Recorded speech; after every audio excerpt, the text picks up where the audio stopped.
Bonjour à toutes et à tous, bienvenue à cette nouvelle question d'examen d'entrée à Polytechnique.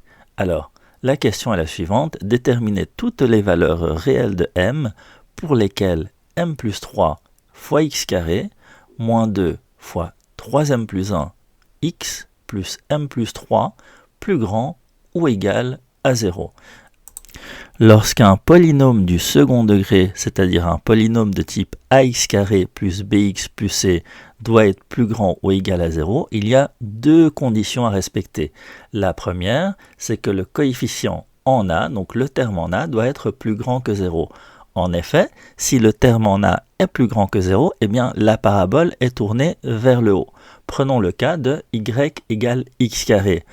Y égale x carré, on voit très bien que la limite en plus l'infini lorsque x tend vers plus l'infini, eh bien, vaut plus l'infini. Et que la limite lorsque x tend vers moins l'infini, eh bien, ça vaut plus l'infini. Donc, obligatoirement, elle doit être tournée vers le haut. La deuxième condition, c'est que le delta doit être plus petit ou égal à 0. En effet, si le delta est positif, il y aura deux solutions. S'il y a deux solutions, c'est qu'il y aura des valeurs en x inférieures à 0 pour lesquelles il y aura des solutions, cas qu'on ne veut absolument pas avoir. On réitère nos propos avec les valeurs concrètes, donc pour que la parabole soit tournée vers le haut, m plus 3, donc le terme en x carré, doit être plus grand que 0, c'est-à-dire que m doit être plus grand que moins 3.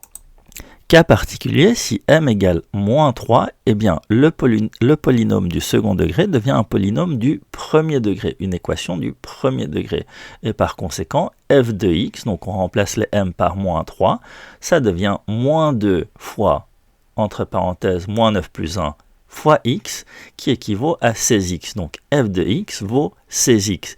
Donc il s'agit d'une droite d'une équation du premier degré, et par conséquent, cette équation, eh bien, elle est positive lorsque x est positive, et elle est négative lorsque x est négatif. Par conséquent, elle est à rejeter, parce qu'on veut absolument que ce soit plus grand ou égal à 0. Donc la première condition reste que m doit être strictement supérieur à moins 3. La deuxième condition, c'est que le delta doit être inférieur ou égal à 0. Alors on calcule le delta. Le delta, c'est b carré moins 4ac.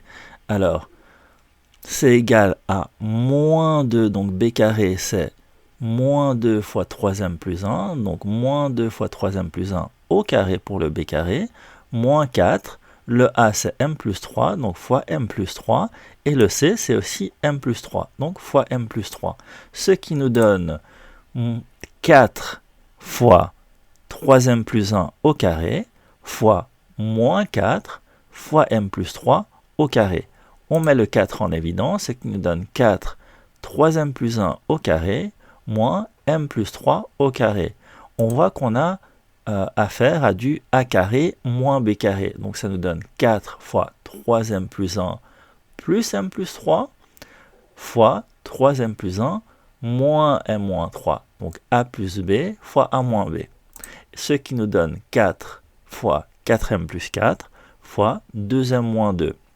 On met 4 en évidence pour le 4m plus 4 et 2 en évidence pour le 2m moins 2. Ce qui nous donne 4 fois 4 fois m plus 1 fois 2 fois m moins 1. Ce qui nous donne 32 fois m plus 1 fois m moins 1. Et on trouve les deux solutions où m doit valoir moins 1 ou alors m doit valoir 1. On fait une étude de signes, donc on a les valeurs inférieures à moins 1, les valeurs supérieures à 1 et les valeurs entre moins 1 et 1. Et on sait que les solutions du delta donc, sont pour les valeurs de m égale moins 1 et m égale 1. Donc delta vaut 0 lorsque m égale moins 1 et m égale 1. Alors si on distribue 32 fois m plus 1 fois m moins 1 pour avoir le terme en a, le terme en a c'est le terme ax carré, eh bien ça nous donne 32m carré. Donc 32m carré, le a est positif parce qu'il vaut 32.